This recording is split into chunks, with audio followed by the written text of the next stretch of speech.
On va monter crescendo dessus, en repartant vraiment de la base, on explique un peu les fondamentaux, et ensuite vraiment arriver sur, pourquoi pas, de l'automatisation de tâches, des scripts que vous pourrez utiliser plutôt en production sur des besoins un peu récurrents en entreprise.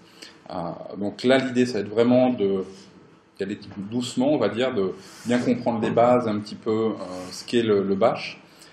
Donc voilà. L'idée, c'est vraiment, donc on va attaquer vraiment les bases. Donc rapidement, on va dire pour me présenter, donc moi je m'appelle Christophe Androchek, je suis donc directeur pédagogique à l'EMI. L'EMI qui est une école qui fait du web, donc rien à voir avec le bash. C'est dans une autre vie où je faisais, on va dire, du scripting, de l'admin 6 en l'occurrence, et c'est là où j'ai entre autres pas mal pratiqué ce langage. Donc le scripting shell, déjà pour commencer, on va dire il y a différentes familles. Alors, on parle de shell au sens large, qui est le bash, on va dire le langage générique sur tous les systèmes Unix au sens large, Unix, Linux et tous les dérivés qu'il peut y avoir. On va retrouver malgré tout deux grandes familles. On va dire la famille Korn Shell, donc qui est souvent appelée KSH rapidement, qui a donné naissance, on va dire, aux ZSH et au bash, en l'occurrence, qui sont des langages qui ont évolué autour de ça. Et ensuite, une autre partie qui a plus une structure un peu type C, en l'occurrence que certains peut-être connaissent, qui va être le C Shell, et qui a donné aussi naissance au Tenex C Shell, qui sont des variantes. Alors, en gros, de manière générale, toutes les fonctionnalités de base de SH sont portées dans tous ces langages. Après, ça va être au niveau de la structure, au niveau, on va dire, sémantique du code, où il va y avoir des petites variantes. Mais les commandes du système sont toujours les mêmes, quel que soit le langage, et la logique reste toujours à peu près la même. D'accord? Donc nous, on va vraiment faire un focus sur le bash. Le bash, on va dire, qui est la première évolution, je vais dire, vraiment de SH, qui va rajouter un petit peu de coloration syntaxique, une facilité, une lisibilité un peu plus supplémentaire par rapport à SH, mais qui reste quand même un langage, vous allez voir, assez strict dans le respect, on va dire, des espaces, des crochets, des parenthèses, etc. Donc pour commencer, on va dire, on va voir des différentes commandes de base. Alors moi, ce que je vous propose, c'est, quand je vous donnerai accès à ça, vous aurez un petit listing, on va dire, de toutes les commandes, comment elles fonctionnent. Je ne vais pas vous le faire, ça va être très très linéaire sinon, mais plutôt, on va dire, de vous proposer directement d'ouvrir un petit shell, et on va voir un petit peu comment fonctionnent ces différentes commandes au fur et à mesure. Donc déjà, quand on va lancer un script, quand on va ouvrir un terminal, par défaut, on va être dans un langage. À tout moment, vous pouvez switcher sur le langage que vous utilisez, quand on parlait de bash, de CSH, etc.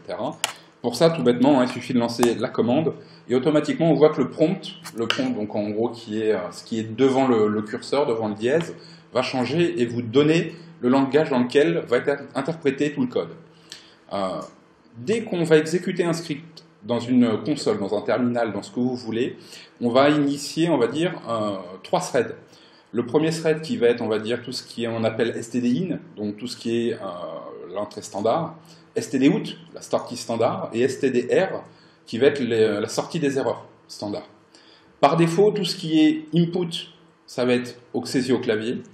Tout ce qui va être les outputs va être pushé sur votre terminal. Par la suite, vous pouvez rediriger ça dans différents fichiers, travailler directement sur les fichiers de log ou autres, pour éviter d'avoir plein d'informations qui vont arriver sur l'écran et parasiter un petit peu le tout. Là, aujourd'hui, on va rester vraiment sur du basique, donc c'est-à-dire qu'on aura les erreurs qui apparaîtront à l'écran, on va gérer, on va dire, directement avec le clavier ou en passant en paramètres des arguments pour les différentes commandes qu'on va taper. D'accord ? Donc les différentes commandes, donc déjà quand on parle de système, est-ce que vous connaissez un petit peu l'arborescence du système Linux ? Ça va être important quand même pour comprendre, on va dire, le fonctionnement du scripting. Donc par défaut, on va dire, on est sur une racine, la racine qui va être le slash, bien entendu. C'est le niveau le plus bas du système. À partir de là, on va voir le fichier etc, on va voir tous les fichiers de conf, on va voir le varlog, on va voir tout ce qui va être les logs justement système, on va voir le /home, où on va voir tous les environnements utilisateurs qui vont être présents dedans, et ainsi de suite. Donc on va pouvoir naviguer dans ces différents répertoires et avoir une certaine hiérarchie, une certaine organisation qui va être présente déjà sur le système. Quand on dit, on va dire droit, quand on dit répertoire, on dit aussi droit. Dans le sens où, sur Linux, en fait, tout est fichier. Donc, quand on parle de répertoire, quand on parle de fichier exécutable, c'est un fichier avant tout, avec des paramètres particuliers. On va dire un fichier, on va dire c'est un document dans lequel on va stocker des informations qui ne va pas être exécutable, qui va être juste en lecture, en écriture, mais pas en exécution. Un script, comme on va en faire ce soir, ça va être des fichiers exécutables, c'est un fichier particulier. Les répertoires vont être aussi un fichier particulier, qui va avoir en fait différents droits. La première commande, du coup, pour comprendre un petit peu comment ça fonctionne, ça va être de faire un ls. Le ls qui permet de lister le contenu d'un répertoire. Donc là, je suis à la racine, donc on voit tout le file system, tout ce qui est présent sur l'ordinateur. Maintenant, vous êtes d'accord avec moi, c'est pas vraiment compréhensible. Il n'y a aucune indentation, aucune information. Donc on va avoir des commandes un petit peu plus faciles, qui va nous faciliter un petit peu la vie. Quand je vous parlais de droit, ça va être par exemple le mode list. Le mode list qui va nous donner des informations utiles sur, par exemple, les droits des fichiers, avec, en l'occurrence, les propriétaires, le groupe auquel il est rattaché, la taille, la date de création, et ainsi de suite.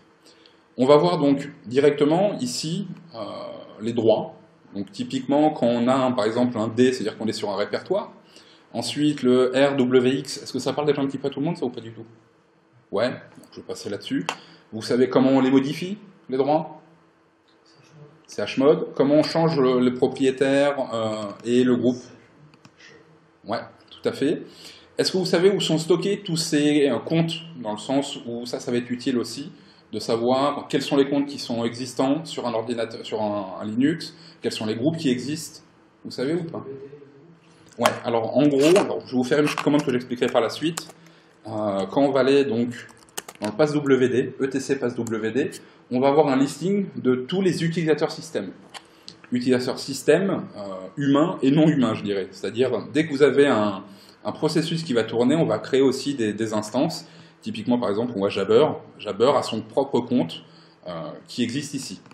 Le fichier etc passwd, en fait, c'est la base du système d'authentification de Linux.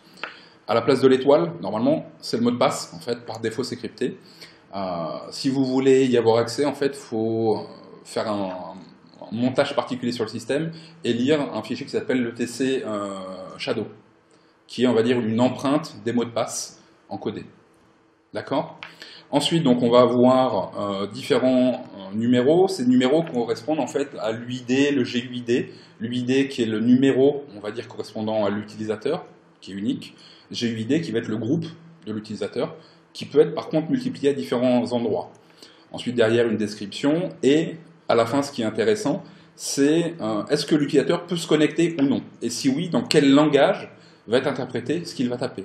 Donc là, typiquement, on voit qu'on a du USR bin /false. En gros, ça veut dire que l'utilisateur ne peut pas se connecter, n'a pas le droit de se connecter avec le compte _ Jabber. On va essayer d'en trouver un où on a pas ces informations-là. Par exemple, le root. Vous voyez, le root, par défaut, on est sur bin sh. Donc on est sur le langage sh.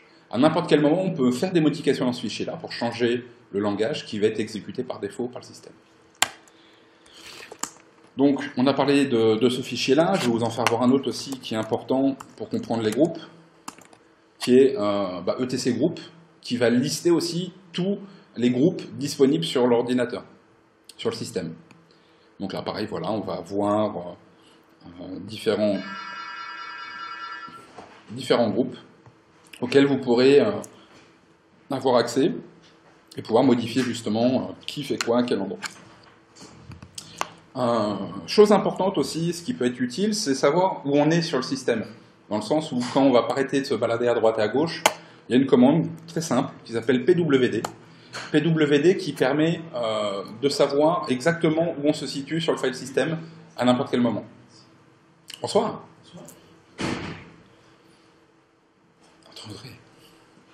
Donc pwd, on va dire, qui va être, on va dire, à mon avis, un outil, si vous ne connaissez pas, qui est quand même très pratique pour justement pouvoir vous déplacer ensuite avec la commande cd et avoir accès un petit peu à tout ce que vous voulez. Donc moi pour ce soir, donc du coup, je vais travailler dans un répertoire qui va être home. Ensuite, je ne sais pas quel est ton compte, Simon. C'est Simon?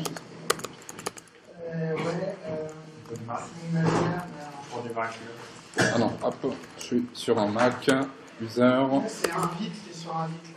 Je suis sur invite. Invite.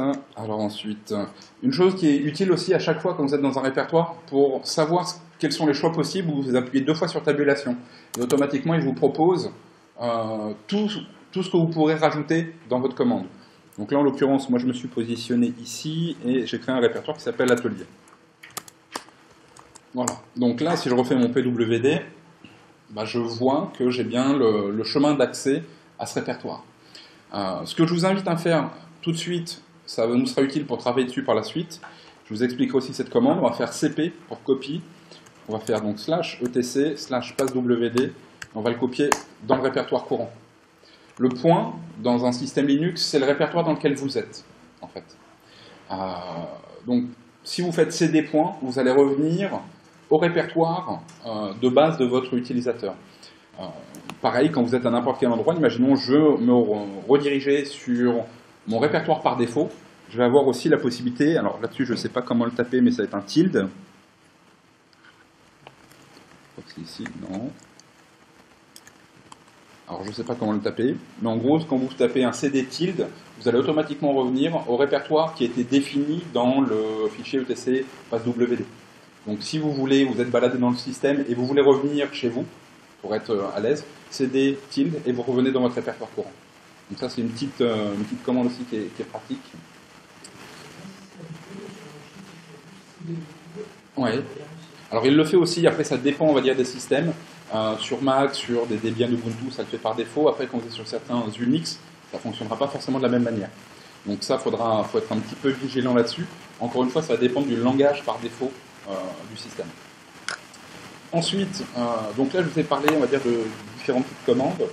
On a parlé de cat, on y reviendra par la suite. C'est un outil qui est assez puissant en l'occurrence. On va continuer à regarder donc sur un fichier comme ça. Donc là, le cp, qu'est-ce que ça m'a fait? Ça m'a fait une copie, on va dire, dans mon répertoire du fichier etc passwd. Une copie, ça veut dire que c'est une copie physique, c'est-à-dire que si je modifie ce fichier, je ne modifierai pas le fichier racine. C'est très important dans le sens où on va arriver maintenant sur une autre commande qui s'appelle par exemple ln, qui permet de faire ce qu'on appelle des liens symboliques ou des liens matériels. C'est une commande à utiliser vraiment en toute connaissance de cause, dans le sens où un lien symbolique, c'est un raccourci comme vous avez sur Windows. Donc là, il n'y a pas de souci, vous pouvez modifier, on va dire, votre lien, le supprimer, ça ne supprimera rien. Par contre, en fonction de certains systèmes, si vous faites un lien matériel, si vous supprimez le fichier, vous allez supprimer le fichier source aussi. Donc pour faire la distinction, moi je vous invite à toujours prendre cette précaution, -s pour lien symbolique. Donc par exemple, si je vais faire un lien symbolique de passwd que je viens de créer là dans mon répertoire, vers un fichier test. Ok, là j'ai aucun retour, tout s'est bien passé.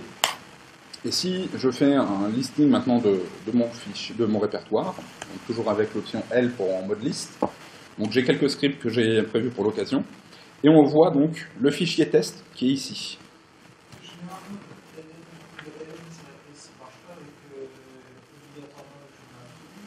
Non, pas forcément.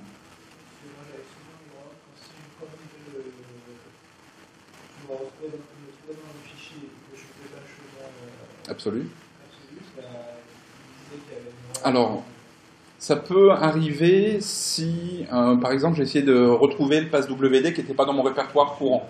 Là, comme je travaille dans mon répertoire courant, j'ai pas de souci. La différence, là, par exemple, vous voyez, avec le fichier qu'on vient de créer, on a une petite flèche qui vient de nous dire, vraiment, c'est un raccourci vers ce fichier. Si maintenant je fais un ln sur passwd, je vais appeler ça fichier 2, fichier test 2, vous allez voir qu'au niveau de l'affichage, on va pas avoir du tout la même forme, dans le sens où là, typiquement, le fichier 2, c'est une copie matérielle du fichier. D'accord? Donc là, je suis sur un système Mac. Donc sur Mac, c'est du Darwin Linux. Donc c'est assez standard. Donc ça veut dire que si je supprime fichier 2, il ne me supprimera pas passwd. Par contre, sur les systèmes Unix, il vous le supprimera par défaut sans vous demander votre avis. Donc voilà, il faut être vraiment très très vigilant avec ça. Donc après, voilà, on voit que les droits ne sont pas les mêmes. À chaque fois que vous avez un L en début, c'est que c'est un lien. D'accord? Pour supprimer un lien, tout bêtement, la fonction rm qui permet de supprimer quoi que ce soit. Et donc là, on va supprimer fichier test, voilà, et test 2. Si je refais mon petit ls, en zel, on est d'accord que j'ai toujours mon fichier passwd qui était la copie que j'avais fait, et les deux autres ont bien disparu. Petite commande aussi, qui raccourci clavier très utile quand à chaque fois vous devez taper clear pour effacer votre écran, etc. En faisant un CTRL L, ça fait la même chose. Ça peut être utile et c'est un gain de temps. Voilà, il y a des petits raccourcis, ça peut simplifier un petit peu la vie. Ensuite, une autre commande utile qui va être donc le MV. MV qui veut dire move, tout bêtement. C'est-à-dire que je vais pouvoir déplacer un fichier, donc soit de répertoire, soit le renommer aussi, par exemple. Donc, si je regarde dans mon répertoire, on va dire passe WD, je vais faire MV de passe W vers test fichier. J'aime bien ce nom-là. Automatiquement, mon fichier passe WD a disparu et maintenant je me retrouve avec un fichier qui s'appelle test-fichier. À n'importe quel moment, je peux changer le répertoire. Donc, imaginons, je voulais le déplacer d'un niveau en arrière sur mon système. Plutôt que de mettre le chemin absolu en disant je suis dans /usr, /ceci, etc. On peut faire un MV, donc de, par exemple, test fichier dans .. slash. .. qui va être le répertoire antérieur. D'accord ? À chaque fois qu'on le fait, donc on va pouvoir déplacer nos fichiers comme ça de répertoire en répertoire. C'est un peu la même logique quand vous faites un CD .. CD .. vous allez revenir au répertoire antérieur. Donc là, je suis dans l'autre répertoire, je ne suis plus dans le même. Si je retourne dans Atelier, là, je rentre dedans. Ça va être la même chose avec le MV, on va pouvoir utiliser ces raccourcis pour se simplifier un petit peu la vie. D'accord ? Autre commande utile, donc là, on est RM pour remove un fichier. Si on veut supprimer, par exemple, un répertoire, on va avoir la commande rmdir. Tout bêtement, hein, RM pour un fichier, rmdir pour un répertoire. Attention, quand vous utilisez rmdir, il faut impérativement que le répertoire soit vide. Sinon, vous allez avoir un message d'erreur. Il y a des manières de le forcer. Hein. Il suffit, par exemple, si je crée un répertoire, donc mkdir pour make directory test. Là, ici, donc j'ai bien créé mon répertoire qui s'appelle test. Si je veux le supprimer par défaut, si je fais un rm de test, il me dit que c'est un répertoire, donc bien entendu, je ne peux pas l'utiliser en tant que tel. Il y a toujours moyen de le forcer. Alors, -f pour un force. C'est une commande à faire super attention. Quand vous mettez un F, il n'y a pas de confirmation, il n'y a pas de choses comme ça, et il le supprime automatiquement. Et ensuite, comme c'est un répertoire, il faut que je fasse ce qu'on appelle de la récursivité. Donc on va mettre un -R pour récursif. Et là, normalement, il va me le supprimer. Voilà. On retourne ici, on voit qu'il a bien été supprimé. Je vais recréer mon directory, make directory test. Je peux bien entendu faire mon rmdir de, je sais comment je l'ai appelé, test, je crois. Oui, rmdir de test. Là, par contre, il ne me demande pas, vu que le répertoire était vide, automatiquement, il a bien voulu le supprimer. D'accord ? Donc, vous pouvez utiliser rmdir uniquement pour les répertoires, rm pour les fichiers. Comme on a vu que le répertoire était un type de fichier particulier, on peut aussi utiliser rm pour supprimer un répertoire. Mais en forçant un petit peu les paramètres. Ensuite, donc là, on a vu comment supprimer des répertoires, des fichiers ou autres. Comment on peut créer un fichier aussi, tout bêtement. Donc, par défaut, il y a une commande qui est très simple qui s'appelle touch. Touch qui permet de créer un fichier qui s'appellera test. Si je retourne ici, pardon, hop, on est d'accord qu'on a bien un fichier test qui a été créé, qui fait 0 octet pour l'instant, dans lequel on va pouvoir ensuite aller l'éditer. Vous avez différents éditeurs de texte, donc celui que vous connaissez sûrement, Vim, vu qu'apparemment certains d'entre vous viennent de là. L'ancêtre de Vim, VI, qui a l'avantage d'être présent sur tous les systèmes Unix et Linux, au sens large. Alors, Vim ne l'est pas forcément par défaut.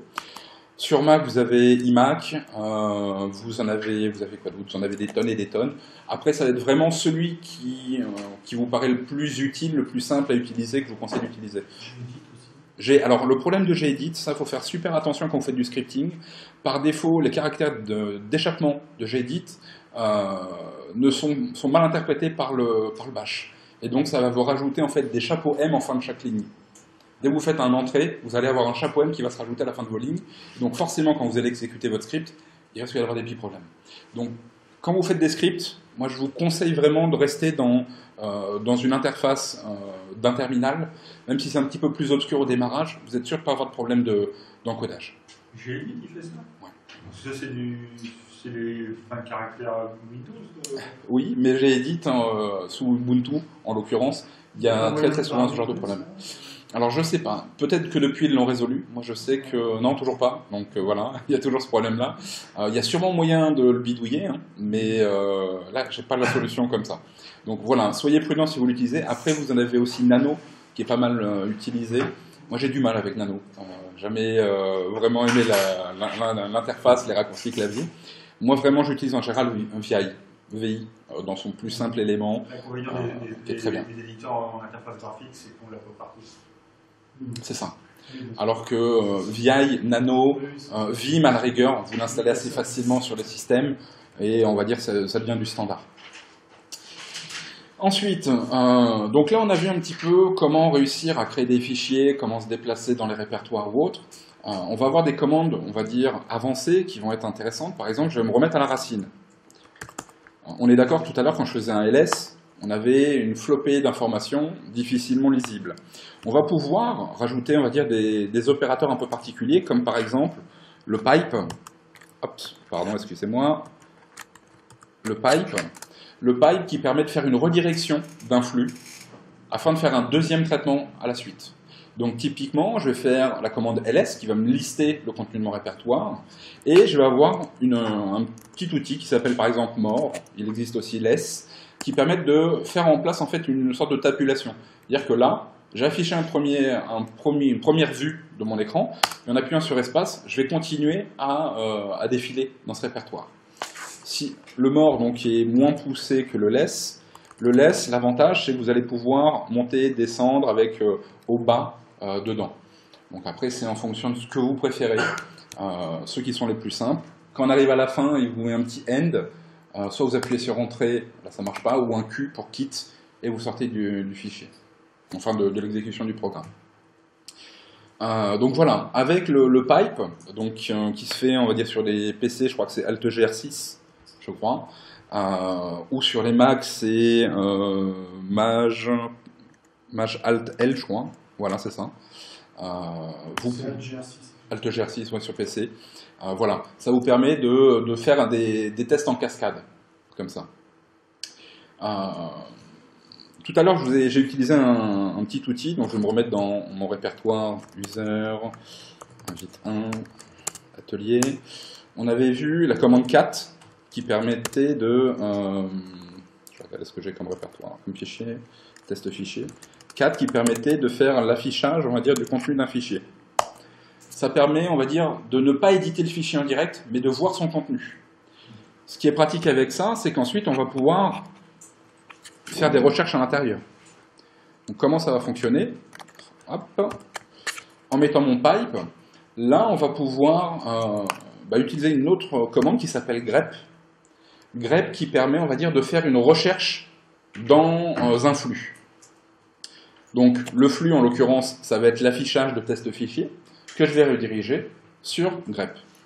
Et donc, qu'est-ce qu'on va faire par exemple? On va rechercher la ligne où il y a écrit invite, par exemple, tout bêtement. On avait vu que l'utilisateur que j'ai, c'est invite. Vu qu'on a fait une copie du etc passwd, invite devrait être dedans. Eh ben non, il n'est pas dedans. Pourquoi? Parce qu'en fait, là, je suis sur un système Mac, donc où les droits ne sont pas forcément gérés de la même manière. J'ai essayé de retrouver un exemple qui marche mieux. On va mettre underscore calendar. Hop.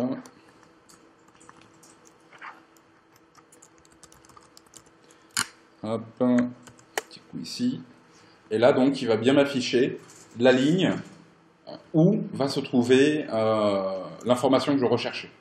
Ce qui est bien avec ça, c'est que vous allez pouvoir le faire sur, par exemple, tout type de données. Par exemple, si je vais faire je vais me remettre à la racine, je vais me faire un cd, donc slash, je reviens à la racine. Si je fais un ls sur le système -r pour récursif, non, ça va être un petit peu violent ça. On va faire autre chose. Je vais vous donner une autre commande qui s'appelle find. Find qui permet de faire une recherche sur le système. Donc typiquement, je vais faire une recherche à partir de la racine, slash. À partir de là, on va définir quel est le mot, quel est le nom que je recherche. Donc on va définir qu'on va rechercher par exemple comme name test. Donc l'option c'est -name. Et pour afficher les résultats, -print. Dans les systèmes un petit peu évolués comme Debian ou autres, Le système Linux, le -print est optionnel. Par défaut, il va vous automatiquement n'afficher que le résultat. Par contre, si vous êtes sur des systèmes un petit peu plus vieux, comme type Unix, BSD ou autre, si vous ne mettez pas le -print, il va tout vous afficher, tout ce qu'il va parcourir. Donc là, ça devient illisible. Donc avec le -print, il va faire une recherche sur tout le système. Donc là, vous voyez, ça recherche un peu. J'ai pas les droits, donc voilà, forcément, ça me bloque un petit peu dans mes recherches. Et il parcourt tout le système pour essayer de trouver un endroit où je vais avoir test qui va être un fichier ou un répertoire.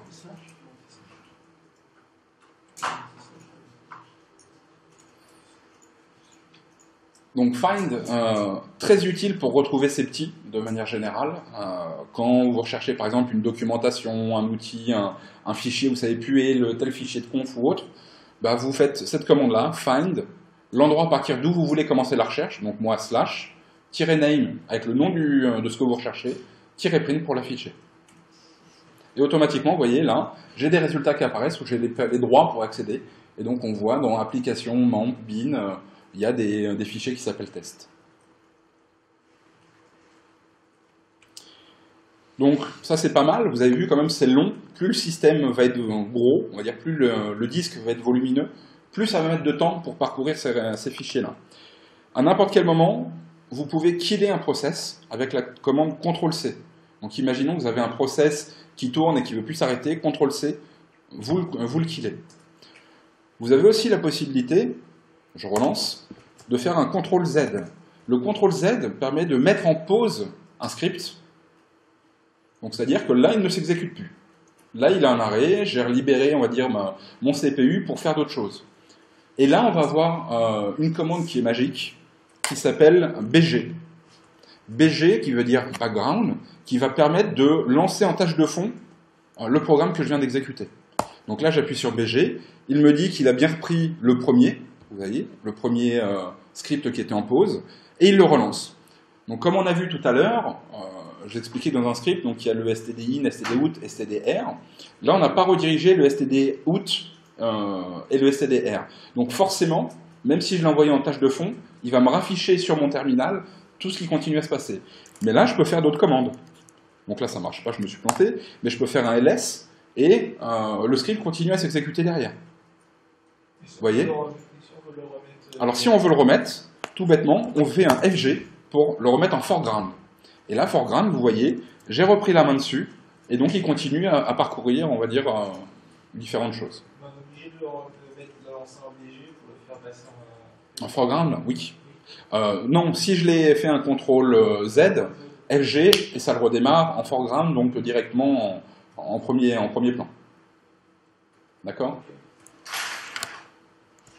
Donc ça, c'est très utile, vous allez voir, des fois, vous allez faire un script qui va tourner dans le fond, par exemple, je sais pas, vous êtes en train de pinguer une machine, vous voulez voir si elle remonte, vous faites votre ping sur votre machine qui permet donc de voir si la machine est up, et en parallèle, vous allez faire d'autres commandes, etc. Et d'un seul coup, hop, vous allez avoir le ping qui est up, qui réapparaît, vous savez que vous pouvez refaire d'autres tests derrière. Donc voilà, ça peut être utile et vous faire gagner pas mal de temps pour faire de la parallélisation, on va dire, de tâches. Donc là, on a vu, on va dire, tout ce qui était exécution de script. Alors, rapidement, on va dire de fonctions système, pas de script à proprement parler, parce qu'on n'a encore rien écrit. Des choses qui vont être intéressantes aussi avant d'appréhender les scripts, ça va être aussi de voir toutes ces commandes qu'on appelle en, set, unset, export, qui sont un petit peu aussi utiles pour les scripts. Avant, je viens de voir que je vous ai parlé de find, mais que j'ai oublié de vous parler d'autre chose. Excusez-moi. Find, on a vu, ça peut être long, ça peut mettre pas mal de temps. Par exemple, je peux aussi utiliser la commande locate, et par exemple test. Locate, donc là il n'a jamais été utilisé sur le système, donc par défaut il me dit que la base de données, la database de locate est vide. Cette commande permet, on va dire, d'aller beaucoup plus rapidement à des recherches. Pour pouvoir l'utiliser, il faut de temps en temps faire ce qu'on appelle un update DB.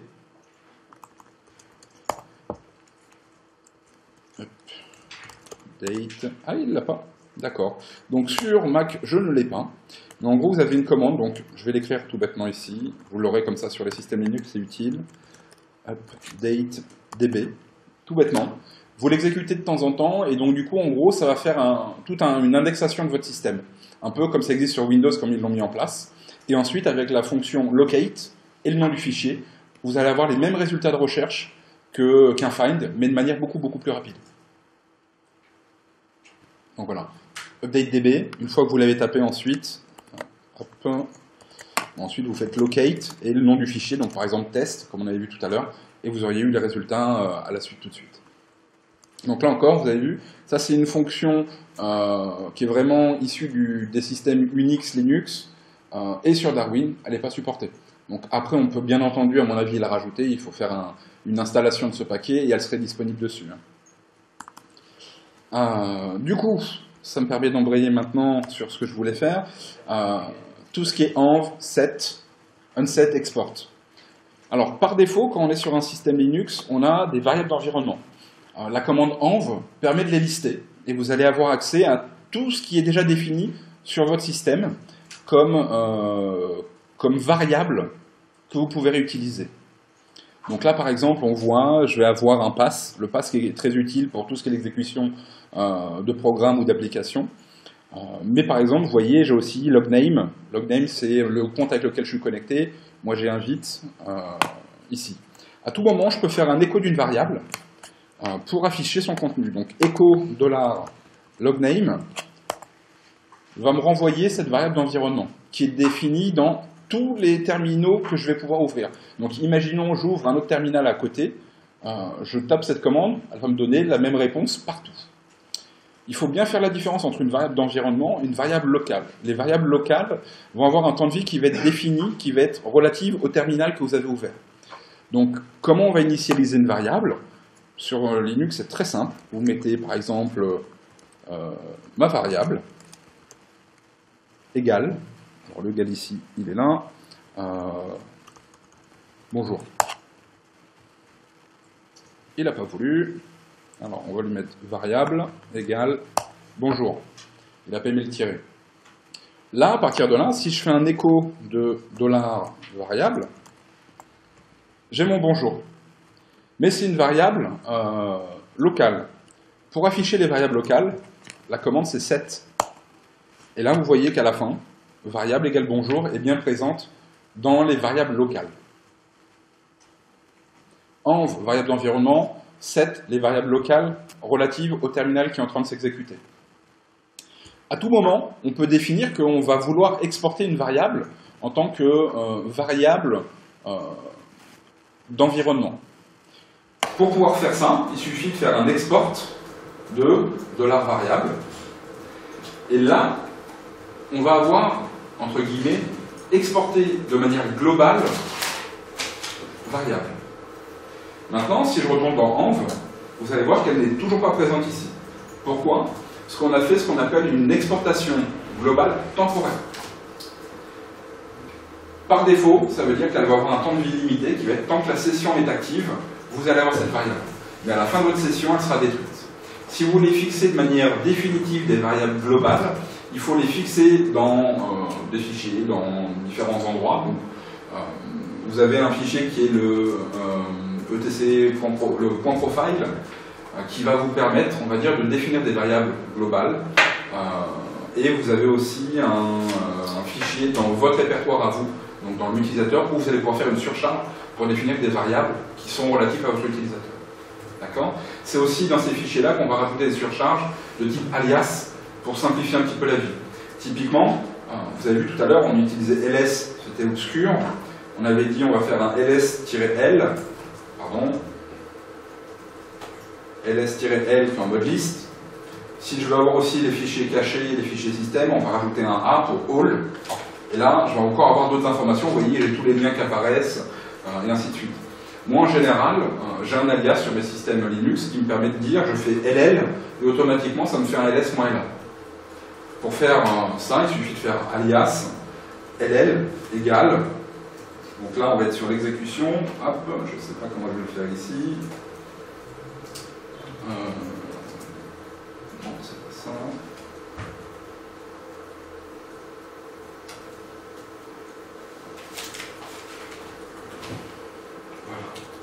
Hop là. Là, j'ai défini, on va dire, un alias sur la commande LL. C'est-à-dire que si maintenant je fais un LL, automatiquement il va m'exécuter le LS moins LA automatiquement.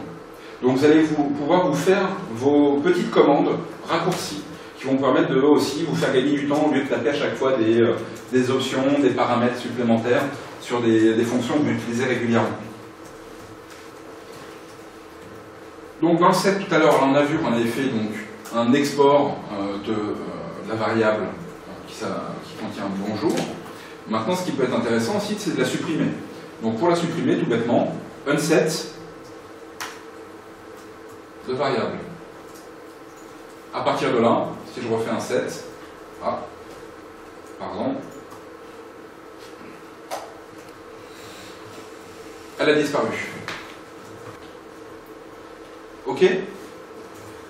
Vous pouvez aussi unsetter une variable d'environnement. Je vous déconseille de le faire, mais c'est possible.